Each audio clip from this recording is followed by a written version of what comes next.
Heat. I can't talk about length retention without talking about heat. And sometimes heat gets a bad rap, but heat is not all bad, okay? Because sometimes it can help stretch your hair. But you want to make sure you're using a heat protectant and just setting your hair up for the best, when it comes to heat. Like, you want to make sure your hair is super clean, especially if you're doing direct heat like flat ironing, because it can sizzle in them oils. I actually got heat damage last year that way. I know better, yes, but it's a real thing, okay? Even OGs fall sometimes.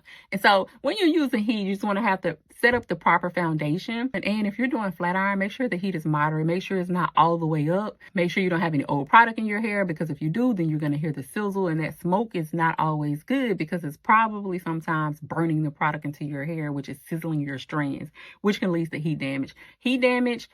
Now, I know this part is controversial because sometimes straight naturals, they call it heat train. Technically, it's still heat damage, it's just controlled. And what I mean by that is once the bonds are broken down and altered chemically, there's nothing that can reverse it. And so some people do it intentionally. If they say heat train, it's still heat damage. But if you're somebody who wants to keep your hair in its like natural state and you don't want heat damage, then it's best to just be very mindful in how you use heat, how often.